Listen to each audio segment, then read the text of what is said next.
বন্ধুরা, একঘেয়েমি জলখাবারের রেসিপি ভালো না লেগে থাকলে এই রেসিপিটা বানিয়ে দেখতে পারেন একদিন, বা বাচ্চাদেরকে টিফিনের জন্য বানিয়ে দিতে পারেন। বাচ্চা থেকে বড় সকলে খুব পছন্দ করে খাবে, একটা হেলদি রেসিপি বন্ধুরা। তো চলো ভিডিওটা দেখতে থাকো, আশা করছি রেসিপিটা খুব ভালো লাগবে। রেসিপিটা বানানোর জন্য এক বাটি সেমাই নিয়ে নিয়েছি। সেমাইটাকে শুকনো খোলার মধ্যে শুকনো কড়ার মধ্যে এটাকে হালকা নাড়াচাড়া করে আমি ভেজে নেব। খুব বেশি লাল করে ভাজবো না বন্ধুরা, যেহেতু সেমাইয়ের পোলাওটা সাদা থাকলেই দেখতে বেশি ভালো লাগবে, তাই খুব বেশি লাল করে ভাজার দরকার নেই। হালকা একটু গোল্ডেন করে খুব অল্প করে ভেজে নিলেই হবে। এটাকে আমি এইভাবে কিছুক্ষণ ভেজে নিয়েছি, 4 থেকে 5 মিনিট। দেখুন খুব বেশি লাল করে কিন্তু আমি ভাজিনি।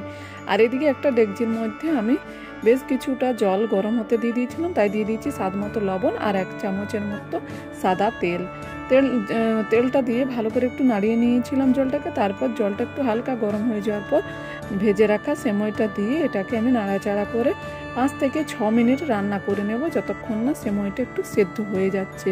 তবে নাড়াচাড়া না করলে কিন্তু এটা ডেলা হয়ে যেতে পারে, তাই অবশ্যই নাড়াচাড়া করে নেবেন। সেমাইটা এভাবে 4-5 মিনিট রান্না করে নিয়েছি, সেমাইটা কিন্তু আমার সেদ্ধ হয়ে গেছে। এখন একটা ঝাঁঝরির মধ্যে আমি এটাকে জলটা ঝরিয়ে উঠিয়ে নেব থালার মধ্যে।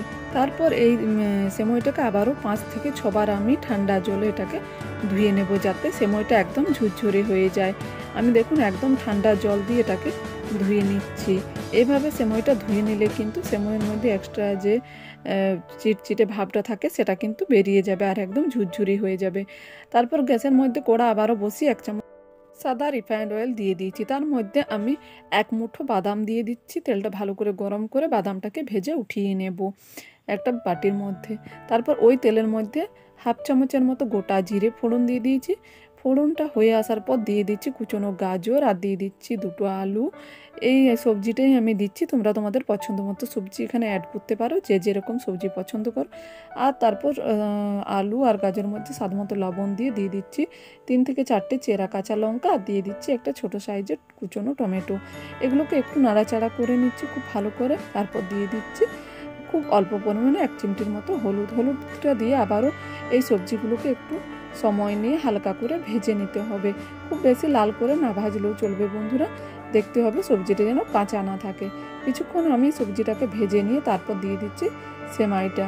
তো দেখুন সেমাইটা দিয়ে দিচ্ছি, এখন মনে হচ্ছে একটু ডেলা, পরে কিন্তু দেখবেন একদম ঝুরঝুরে হয়ে যাবে বন্ধুরা। তো সেমাইটা দেওয়ার পর আমি আবারও ভালো করে সবজির সঙ্গে নাড়াচাড়া করে মিশিয়ে নেব। তবে খুব বেশি চাপাচাপি করবো না, খুব আলতো হাতে কিন্তু আমি এটাকে সেমাইটাকে মিশিয়ে নিয়ে তারপর আবারও দিয়ে দিচ্ছি স্বাদ মতো লবণ আর একটুখানি চিনি দিয়ে দিয়েছিলাম আমি 1/2 চামচেরও কম। এতে করে কিন্তু সেমাইয়ের স্বাদটা ব্যালেন্স থাকে, কারণ সেমাইয়ের নিজস্ব কোনো স্বাদ থাকে না বন্ধুরা, তাই অবশ্যই একটু অল্প পরিমাণে চিনি দিয়ে দেবেন। আমি 4 থেকে 5 মিনিট এটাকে সেমাইটাকে রান্না করে নিয়েছি। তারপর ওপর দিয়ে একটু গরম মশলা দিয়ে দিয়েছি। সেমাইটা হয়ে যাওয়ার পর ওপর দিয়ে আমি দিয়ে দিচ্ছি ভেজে রাখা বাদাম। তোমরা দিতে পারো এখানে কাজু কিশমিশ, যে যেটা পছন্দ করে থাকো। আমি বাদামটা দিয়ে আবারও নাড়াচাড়া করে নিচ্ছি একদম লো ফ্লেমে। এটা আমার হয়ে গেছে, এখন আমি এটা প্লেটে উঠিয়ে নেব। রোজ রোজ একঘেয়েমি জলখাবার না ভালো লাগলে এই রেসিপিটা বানিয়ে দেখতে পারো বন্ধুরা। এটা একদম হেলদি একটি উপকারী রেসিপি বন্ধুরা, ছোট বড় সকলেই খুব পছন্দ করে খাবে। আর সত্যিই খেতে কিন্তু দুর্দান্ত লাগে। বাচ্চাদেরকে আপনারা টিফিনেও বানিয়ে দিতে পারেন বন্ধুরা। এটা কিন্তু এতটাই খেতে সুস্বাদু লাগে যে ছোটদেরকে বানিয়ে দিলে আপনাকে বারবার রিকোয়েস্ট করবে। রেসিপিটা ভালো লাগলে অবশ্যই চ্যানেলটি লাইক শেয়ার সাবস্ক্রাইব করতে ভুলবেন না, আর কমেন্ট করে জানাতে ভুলবেন না কেমন লেগেছে। রেসিপি দেখার জন্য অনেক অনেক ধন্যবাদ।